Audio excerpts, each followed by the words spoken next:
Bonjour les amis, ravi de vous trouver. Bienvenue à bord de ce premier numéro de Noah-sur-Mer, ici sur le pont du célèbre Penwick 3, le bateau d'Éric Tabarly, qui nous fait l'honneur de nous accueillir pour ce premier numéro qui va traiter de toute l'actualité maritime de la Nouvelle-Aquitaine avec mon équipage. J'ai nommé Monsieur Guillaume Dequet, bonjour. Salut Olivier. Monsieur Tanguy Squazek. Bonjour Olivier. Les gars, prêts à larguer les amarres? Prêt. On est prêt. En tout cas, on est raccord sur le dress code, chemise bleue. On y va, on est à La Rochelle ici sur le salon du Grand Pavois, un des plus grands salons nautiques d'Europe. Alors on va parler beaucoup de bateaux bien sûr, mais pas que. On va aussi mettre le cap sur l'île de Madagascar. C'est le pays invité d'honneur de ce Grand Pavois cette année. C'est un des pays les plus pauvres de la planète, mais il dispose surtout de sacrés atouts maritimes. Et d'économie bleue, eh bien on va en parler aussi ici, parce que je crois savoir Tanguy que le vent souffle à nouveau dans les voiles de l'industrie nautique. C'est ça? Eh oui, tu as raison Olivier, l'industrie nautique respire enfin après 10 ans de crise. On en parlera avec Alain Pochon, le président du Grand Pavois, qui par ailleurs est lui-même un acteur privilégié de la filière ici à La Rochelle. Et puis une industrie qui va bien, ça veut dire aussi des nouveautés, de l'innovation, et tout ça on en parlera depuis les pontons avec toi Guillaume. Absolument. Et alors, la mer, c'est aussi avant tout des histoires d'hommes et de femmes et de vrais passionnés comme Alain Daguet, cet artisan plombier à la retraite, a construit son bateau. Il s'apprête à larguer les amarres pour les Antilles. Eux aussi, ils rêvent de Guadeloupe. Les skippers de la Route du Rhum sont dans les starting blocks avant le départ de Saint-Malo le 4 novembre. Émeric Chapelier, le parrain du Grand Pavois, et Lalou Rouquayrol seront avec nous dans l'émission. Merci messieurs. Là, comme je vous le disais tout à l'heure, on va mettre le cap sur l'île de Madagascar, le pays invité d'honneur de ce Grand Pavois. Et on va en parler tout de suite avec notre premier invité, monsieur Randria Dranto. Bonjour. Vous êtes le conseiller spécial du Premier ministre malgache pour le tourisme. J'imagine qu'être invité d'honneur ici à La Rochelle, c'est un formidable outil pour développer le tourisme. Oui, bien sûr, bonjour à tous. C'est un honneur et un plaisir pour Madagascar.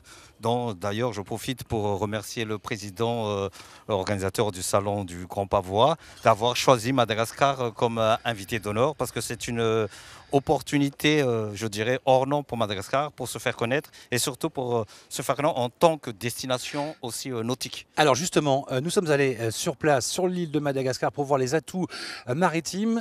Et vous allez voir, tout reste à faire, c'est peut-être ça le plus dur. Regardez. Salon du tourisme international à Tananarive, la capitale de Madagascar. Ce jour-là, cette île continent, l'un des pays les plus pauvres au monde, sortait le grand jeu. Là-bas, le tourisme est désormais une priorité. Imaginez cette île plus grande que la France, baignée par l'océan Indien, plantée à 400 km de la côte orientale du continent africain, n'accueille que 300 000 touristes par an. Autant finalement que les îles de Ré ou d'Oléron ici, entre le 15 juillet et mi-août.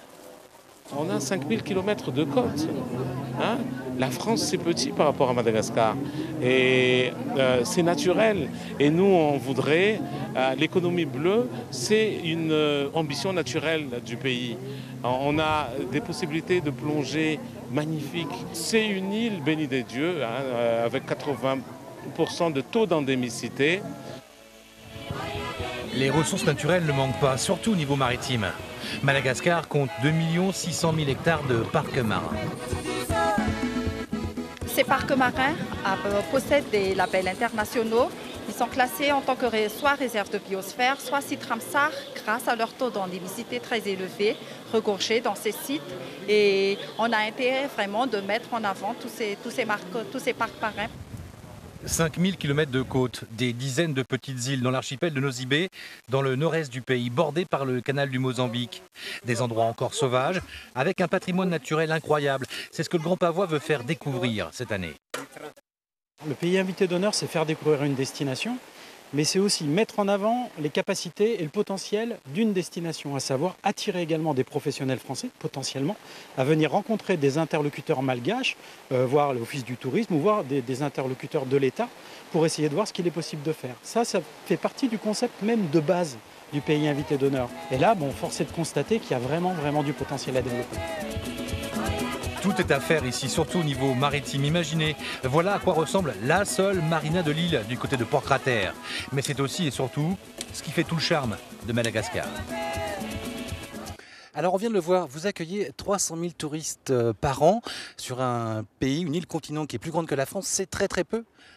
Oui, bien sûr, c'est très peu. On peut faire tripler ce nombre d'arrivées. Mais effectivement, pour pouvoir le tripler, il faut mettre en place une vraie stratégie. Et il faut que le tourisme soit une vraie propriété pour l'État malgache. On en parlait avec le ministre du Tourisme. Il nous disait que visiblement jusqu'ici, le tourisme, ce n'était vraiment pas une volonté politique. C'était une volonté dans les paroles, mais pas dans les actes. Donc effectivement, il faut un grand changement. Il faut mettre les moyens, parce qu'on ne peut pas développer sans moyens. Donc on compte vraiment, j'espère, à partir de l'année prochaine, que le tourisme soit vraiment le secteur clé et prioritaire du pays. Être ici, au Salon nautique de La Rochelle, c'est pour que les acteurs locaux, français, du monde du nautisme se rapprochent de vous. C'est pour créer des liens, c'est ça ? Oui, bien sûr. Il faut savoir qu'aujourd'hui, les premiers pourvoyeurs de touristes à Madagascar, ce sont les Français. Donc on a un lien très fort avec la France. Et Madagascar est beaucoup plus réputé par sa nature, sa faune et sa flore. Et aujourd'hui, or que nous avons, je dirais, toute une activité nautique très intéressante et sur laquelle on pourrait développer, mais mal connue. Donc notre présence aujourd'hui au Grand Pavois de La Rochelle nous permettra vraiment de faire connaître toutes les potentialités autour du nautisme à Madagascar. Merci beaucoup, on vous souhaite bon vent sur ce salon de La Rochelle. D'ailleurs, on va recevoir maintenant, Tanguy, je crois, Monsieur Alain Pochon, le président du Grand Pavois, pour nous dire que tout va bien cette année. Bonjour Alain. Et oui, Alain Pochon, bienvenue chez vous. Oui. On est ravis pour ce premier numéro de Noa-sur-Mer. Vous arrivez avec de bonnes nouvelles. Ça va comment le nautisme ?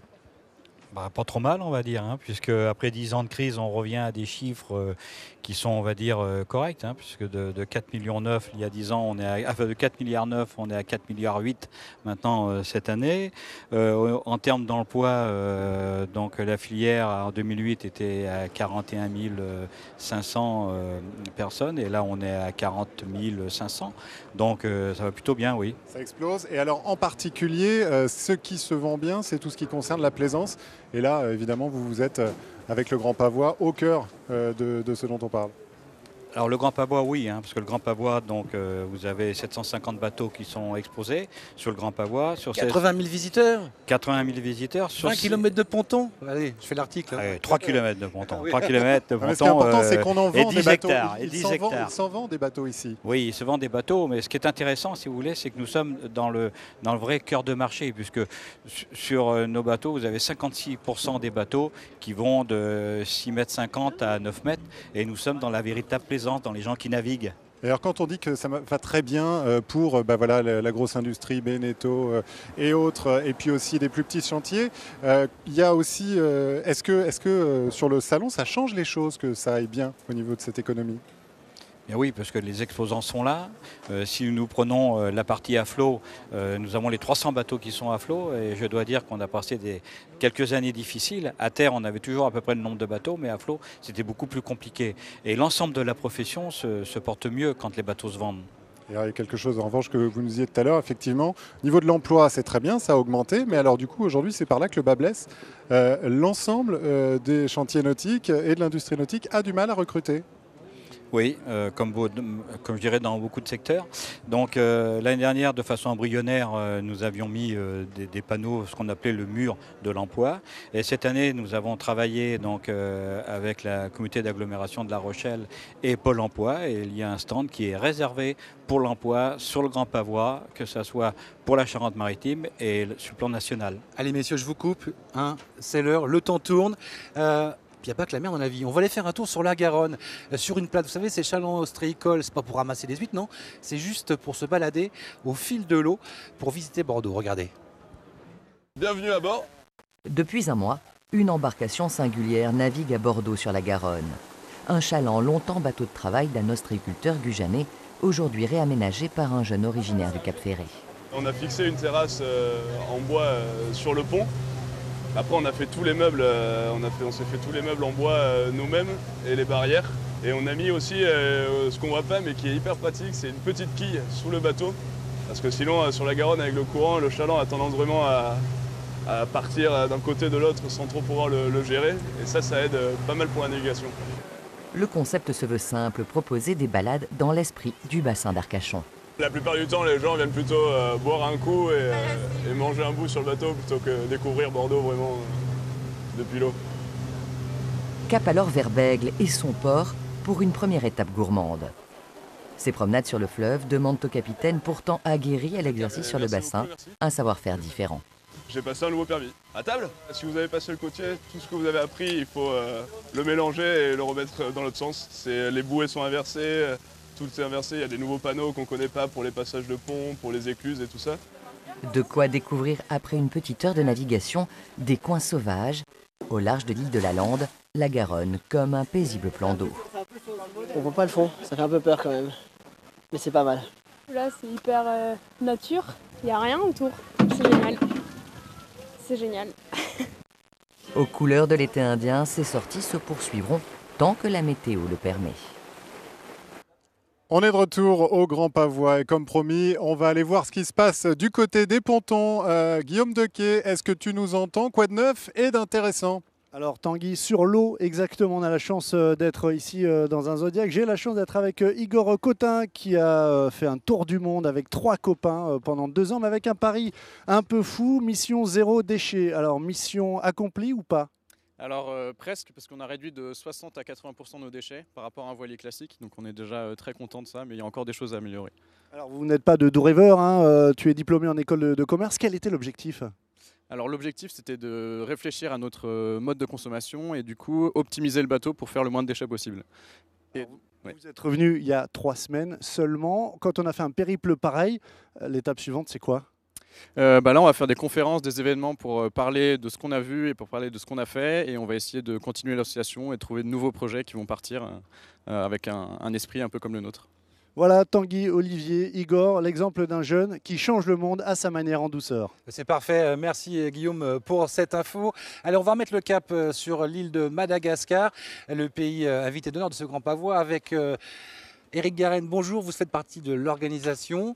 Vous y étiez sur place sur l'île de Madagascar. C'est quoi le principe, le concept du pays invité d'honneur? Alors le pays invité d'honneur, en fait, pour le Grand Pavois, c'est valoriser une destination touristique, nautique bien évidemment, et puis montrer toutes ses caractéristiques culturelles, aussi artistiques et bien évidemment nautiques. Alors ce qui est étonnant, c'est que là-bas, l'île de Madagascar, qui est une île plus grande que la France, je le disais tout à l'heure, eh bien figurez-vous qu'il n'y a qu'un seul chantier nautique. Nous l'avons visité, c'est Nautitech en 10 ans. Ils sont venus de véritables spécialistes et ils cartonnent même, ils battent même les Américains. Regardez le sujet. C'est l'histoire d'un ingénieur agronome qui travaillait dans l'extraction de parfums pour une grande marque de luxe. Et puis, un jour, il a décidé de fabriquer des bateaux sur son île, Madagascar. On a dû apprendre le métier à tous nos collaborateurs. Et aujourd'hui, depuis 10 ans, on va dire que 80% de notre staff est le même. Et on a une école en interne qui forme tout notre personnel. L'entreprise vient donc de fêter ses 10 ans et compte 180 salariés, que des malgaches formés sur place et par lui. Patrick Razafinirina, le premier à avoir été formé à la construction de bateaux en plastique. Maintenant, on a 12 équipes qui savent bien faire des bateaux là. À l'origine, c'était des menuisiers, ébénistes comme ça qu'on avait pris. Et c'est eux qu'on a formés et maintenant c'est eux qui forment les gars à ma place. De ces ateliers sortent une 50aine de bateaux par an. Cela va d'une coque open pour la plaisance aux bateaux de pêche ou de grosses unités très rapides pour convoyer l'argent très convoité de la vanille, entre autres. Aujourd'hui, beaucoup d'endroits à Madagascar sont isolés et sont accessibles souvent à cause de l'état des routes par la mer où on gagne beaucoup de distance. Donc lui, il y a aujourd'hui un marché de beachers pour transporter du matériel professionnel, enfin, tout ce qui est engin. Des personnes aussi et aussi des véhicules. Chiffre d'affaires annuel entre 3 et 5 millions d'euros. C'est l'une des rares à fabriquer des bateaux en matériaux composites. Implanté au cœur de la capitale, Tananarive, à des centaines de kilomètres de la mer, mais à 2 pas de l'aéroport. Une position géographique ultra compétitive pour l'export. On est très compétitif, on arrive à avoir des prix aux alentours de 30% moins chers qu'un bateau européen ou un bateau américain, avec un délai de livraison divisé par 3. Aujourd'hui, on livre un bateau à Maurice en 3 mois, alors qu'un bateau américain en commande est à 8 mois de délai à peu près. Les salariés sont payés 180 € par mois, 3 fois plus que le salaire moyen malgache. Et tous bénéficient d'une couverture médicale, un luxe ici, dans l'un des pays les plus pauvres de la planète. Retour ici à bord du Penwick 3. Pierrick, c'est étonnant ce chantier Nautitech, l'unique chantier qui construit des bateaux modernes en plastique là-bas.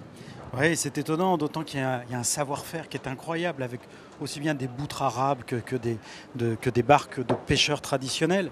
Et effectivement, pas de coque plastique, c'est assez étonnant. Oui, parce qu'ils ont l'habitude de fabriquer des bateaux en matériaux nobles, de là-bas, en bois. En revanche, faire un moule de coque de bateaux en plastique, il a fallu qu'ils les forment sur place. Oui, il a fallu qu'il les forme sur place, mais il faut quand même reconnaître que c'est un peu loin de chez nous. Hein. Nous, on a une véritable tradition de construction polyester, même si on a une construction de bateaux patrimoine. Mais et effectivement, il a fallu tout amener là-bas, former les gens, on l'a vu sur place, former à des métiers très spécifiques d'ici, on va dire, entre guillemets, et puis espérer que ça puisse créer ou la parce que les bateaux, là-bas, la navigation, c'est très important, parce que les routes sont très rares.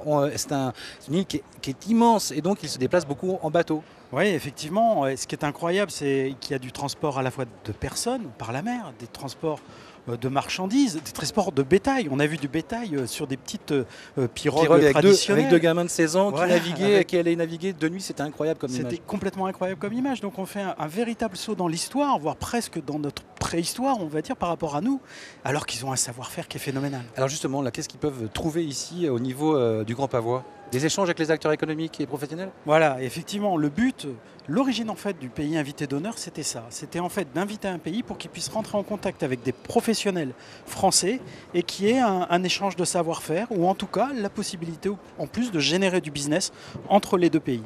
Tiens, un garçon incroyable, c'est Guillaume Dequet. Guillaume, est-ce que tu nous as dégoté une nouveauté sur les pontons ?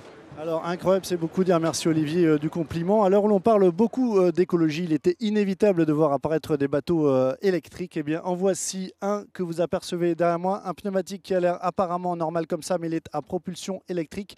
Béranger Laurent, c'est le vôtre, vous venez de le sortir. Quel est son usage exactement ? Alors c'est un bateau électrique portuaire, donc destiné pour les ports de plaisance français et ailleurs. Vous faites partie de l'Association française pour le bateau électrique, d'accord, mais c'est un marché de niche le bateau électrique ou c'est l'avenir du bateau ?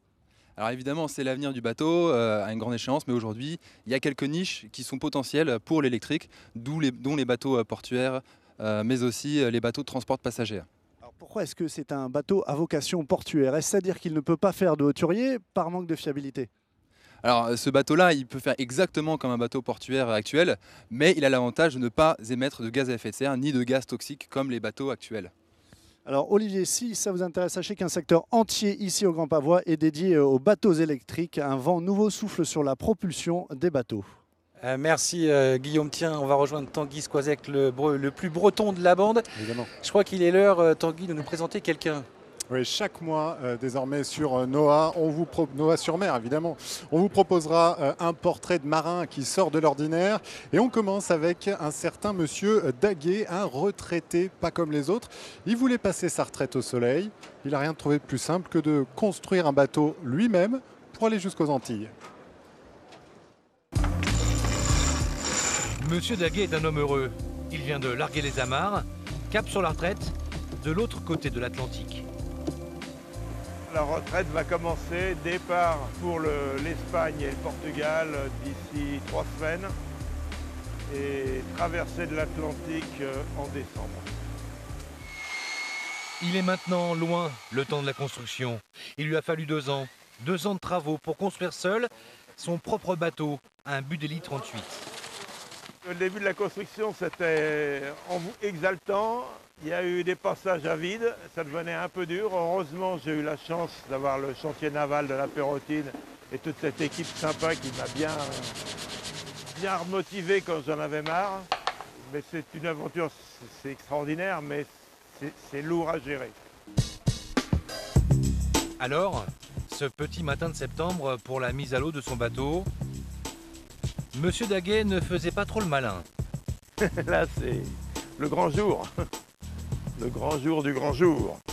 Petit moment de stress quand même. Ah, quelle vie. Bon, il va toucher l'eau. Encore quelques centimètres. Allez, on flotte. Et voilà, c'est parti.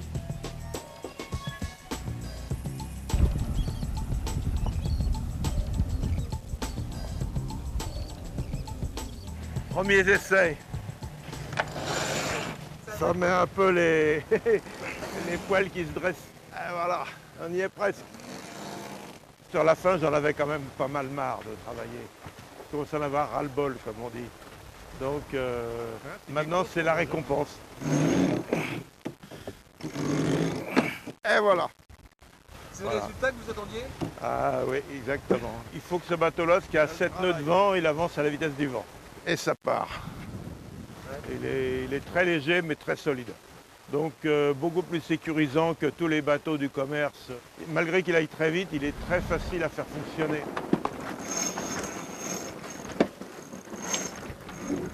Ils ont tous dit que j'étais cinglé. Maintenant, ils trouvent que j'ai quand même fait une belle œuvre. Monsieur Daguet et son bateau sont parés pour une longue traversée vers les Antilles, pour une retraite bien méritée, sous les alizés. Et on lui souhaite bon vent pour aller jusqu'en Martinique. Tiens, il flotte un parfum doux des Antilles sur ce bateau. C'est l'ami Aymeric Chapelier qui nous a rejoint. Bonjour Aymeric. Bonjour, ça va? Et vous aussi, vous allez traverser l'Atlantique dans 40 jours pour le départ de la 40e route du Rhum. C'est ça, oui, sur un beau bateau, un bateau aux couleurs de l'association AENA Enfance et Avenir. Vous êtes justement, je fais le lien avec Tanguy, vous êtes l'invité d'honneur de ce grand pavois, et avec le pays invité d'honneur Madagascar et votre assoce. Le lien est fait, Tanguy. C'est AENA, oui, tout à fait. Bah oui, ça tombe bien. Aymeric, qui est parrain de cette édition du Grand Pavois. Et vous allez courir la route du Rhum aux couleurs d'AENA, Enfance et Avenir. C'est une association donc, qui œuvre à Madagascar. Et vous y êtes allé vous-même voir le travail qui était fait. Comment est-ce que cette association aide les enfants malgaches? Alors j'y suis allé effectivement 2 fois, une fois l'année dernière et une fois fin août. Donc il y a 4 centres différents qui aident à peu près 300 enfants et jeunes mamans, donc un orphelinat. Qui s'occupe d'enfants de 6 mois à 19-20 ans, des crèches et des maternelles solidaires, et une crèche solidaire qui accueille 60 mamans dès le matin avec des très jeunes enfants. Les mamans elles sont très très jeunes, elles ont entre 13 ans et demi et 18 ans. Donc médecine, vaccination, ils gardent les enfants pendant que les mères en fait apprennent un métier, et ce qui leur donne un vrai sens dans l'association AENA Enfance Avenir, c'est l'avenir. Oui, parce que tu as vu, hein, là-bas, il y a beaucoup d'enfants, la population est extrêmement jeune, c'est dingue. Oui, effectivement, très très jeune, et donc effectivement, ils œuvrent à avoir une formation et en fait l'indépendance de ces jeunes mamans et ces jeunes enfants pour qu'ils aient un avenir. Alors Aymeric, on imagine bien que tous ces jeunes vont suivre votre parcours sur la route du Rhum. On a eu l'occasion de naviguer ensemble hier, vous nous avez pris à votre bord, c'était plutôt sportif. Vous, on vous a senti mouillé, un peu humide, ouais, je dois bien reconnaître. On vous a senti prêt? Bah oui, en fait là on est dans les derniers réglages à 40 jours. On va dire j'ai quasiment plus qu'à charger l'eau et les fruits frais et puis c'est parti, ça pourrait partir demain. On est déjà prêt, en tout cas c'est un travail, on travaille dessus depuis 1 an et demi. Et ça c'est pas toujours le cas quand on prend le départ d'une course. Ça fait un moment que vous avez ce bateau, plus d'1 an et demi. Vous avez beaucoup navigué, c'est important pour la confiance, votre confiance à vous et la confiance dans le bateau. Bah ouais, c'est pour faire qu'un seul avec le bateau. Moi on a tendance à me dire, quand je parle de la route du Rhum, on ou nous, ils disent mais c'est pas tout seul la route du Rhum. Je dis bah si, mais on est 2, il y a mon bateau et moi. Donc effectivement c'est une symbiose, c'est une optimisation, une fiabilisation. Et ça on l'acquiert, et la confiance on l'acquiert effectivement avec du travail pendant 1 an et demi. Alors les classes 40, c'est presque la moitié de la flotte. Ça fait beaucoup de bateaux, des très grands noms de la voile. Vous êtes un favori, le favori, c'est un statut que vous assumez complètement ça? C'est depuis le début du projet, on voulait être favori dans cette catégorie-là. Aujourd'hui, on fait partie des 5-6 grands favoris sur cette édition-là en classe 40. Donc non, c'est une position que j'aime bien. Et maintenant, on n'a plus qu'à se concentrer et puis à jouer sur l'eau. 80% du projet est déjà fait, 80% du résultat. Les 20% qui restent, c'est sur l'eau, c'est peut-être le plus amusant. C'est un bateau très rapide, très physique. J'ai pu m'en rendre compte hier. Il va falloir tenir cette cadence-là pendant quoi? 16, 17 jours. Ça se joue comment une course pareille? Ça se joue sur plusieurs facteurs de performance. La fiabilisation de la machine, la performance technique, le sommeil, la récupération, l'effort physique. Donc pour tous ces postes-là, on est prêt et on s'est préparé physiquement et mentalement pour ça. Ouais, justement, la gestion du sommeil, là, dès maintenant, vous commencez à faire des micro-siestes, vous vous entraînez bien avant de partir? Non, en fait, on a fait des enregistrements avec un des spécialistes du sommeil en France et on aura aussi des expériences pour la science, on va dire sur la fin de la route du Rhum avec 2-3 expériences à faire. Mais non, en fait, on ne s'entraîne pas. Il faut avoir bien récupéré avant et après, en fait, on va passer dans les sommeils polyphasiques, donc par tranche d'une heure, 3 à 4 fois par jour. Au départ de cette 40e route du Rhum, forcément, il y a des classes 40, mais pas que. Toi, Guillaume, tu as carrément embarqué sur un multi 50 avec l'Alourou Kérol pour 24 heures en mer. Ça devait être pas mal. Raconte-nous. C'était très bien. C'est un prétendant à la victoire finale de la route du Rhum, mais en classe multi 50. Il m'a fait donc le privilège de m'embarquer pour un périple de 320 000 dans le golfe de Gascogne. C'était son premier entraînement en solo après sa victoire dans la Transat en double Jacques Vabre au mois de novembre dernier. Regardez.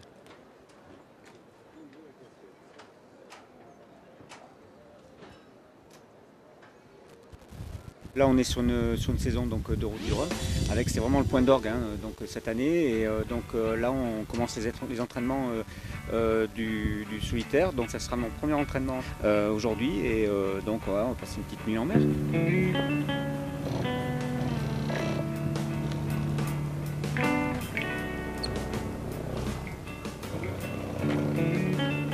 La préparation est toujours un peu longue. C'est préférable que de se retrouver dépassé par les événements.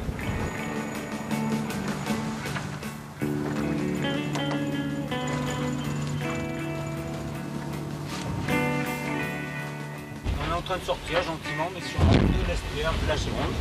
Donc on est en fin de marée, tu vois, donc c'est pour ça que ça tosse un peu, le vent contre le courant. Les dernières grosses naves en solo, c'était sur The Transat. C'était il y a 2 ans. Donc voilà, il faut reprendre un peu le geste, l'habitude, l'envie, le feeling avec le bateau. J'aime bien le côté peut-être bataille de l'homme avec l'élément, quoi. Quand on se retrouve sur un multi à 17 nœuds au pré, il y a toujours un côté un peu jouissif. Les bateaux s'arrêtent très vite, accélèrent très vite, mais s'arrêtent aussi très vite. Ils sont très légers, donc nous c'est vraiment à la barre que ça se joue, c'est vraiment à la barre qu'on arrive à relancer les bateaux, à les faire accélérer, à leur faire prendre une vague. Voilà, c'est entre 12 et 14 heures de barre par jour. Ce sera ma 4e route du Rhum, ça sera ma 2e avec ce bateau. Ça fait 3 podiums sur les routes du Rhum jusqu'à maintenant. Je finis 3, puis après 2 x 2. Voilà, il est temps. Après, ça reste des courses, après, ça reste de la mécanique, après, il peut tout se passer. Mais bon, globalement, la route du Rhum, ça reste quand même une course que j'affectionne particulièrement. Pour moi, ça va être purée à l'igo. Si tu doses pas bien l'eau, après, un peu dégueu. Ça chauffe très vite. Ouais, c'est un peu violent l'histoire. C'est parfait, c'est exactement ce qu'il fallait. Ça colle bien au ventre. Ça va être une nuit un peu courte. Le vent va mollir, il va falloir qu'on boit de la toile, il y a le virement qu'il va falloir gérer, donc derrière, avec peut-être du portant pour rentrer, j'espère. Donc voilà. Quelques péripéties en pleine nuit, quoi. Mais bon, si on a une belle nuit avec un peu d'étoiles, ça peut être sympa, quoi.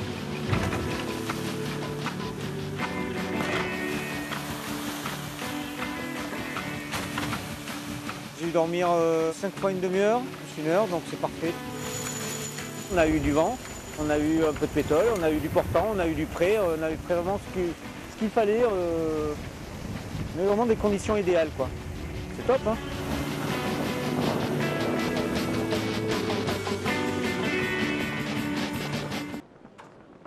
Classe 40, multi 50, ce sont des classes avec un plateau très relevé, des bateaux incroyablement techniques.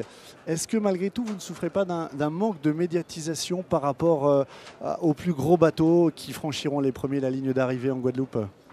Ouais, si, toujours un peu, mais après les budgets ne sont pas les mêmes non plus. Hein. Quand on parle de budget de plusieurs dizaines de millions d'euros pour les ultimes et et quelques centaines ou dizaines de milliers d'euros pour nous. Donc effectivement, on n'est pas du tout dans la même catégorie. Mais après, on essaye de tirer notre épingle du jeu et de faire aussi découvrir la voile et nos partenaires. Et voilà, il n'y a pas que la notoriété publique et passer en gros dans les médias qui compte, il y a aussi tout ce qui va à côté. Ça vous fait rêver quand vous voyez les multis, là, la Louro-Carole, c'est ce genre de bateau qui pourrait vous intéresser? Effectivement, aujourd'hui on est en classe 40, demain on ne sait pas encore ce que ça va être, mais effectivement la classe multi 50 est une classe dynamique en ce moment et avec des bateaux exceptionnels.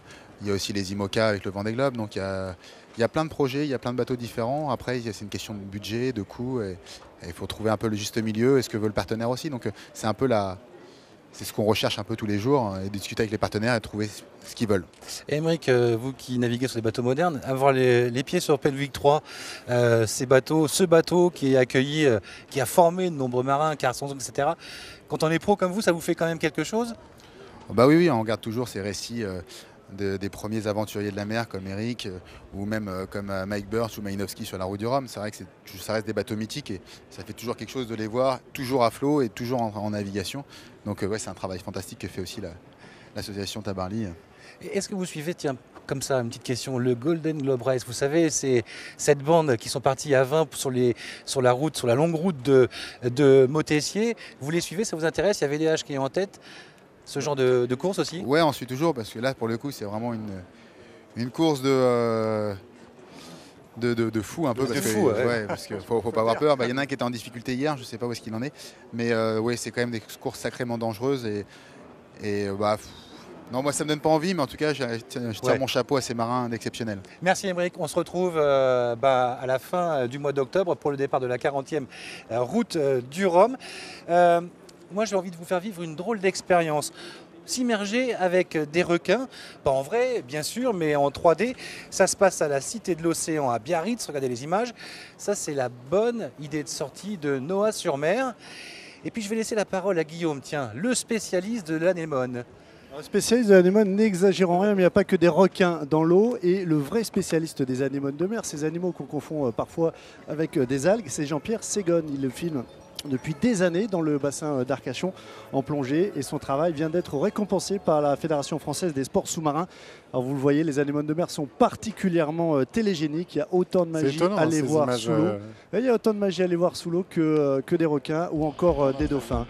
Allez messieurs, je vous quitte, le générique est lancé. On se retrouve le mois prochain en direct de Saint-Malo pour le départ de la 40e route du Rhum. Comme dirait l'autre, messieurs, bon vent. Bon vent. Et à la prochaine.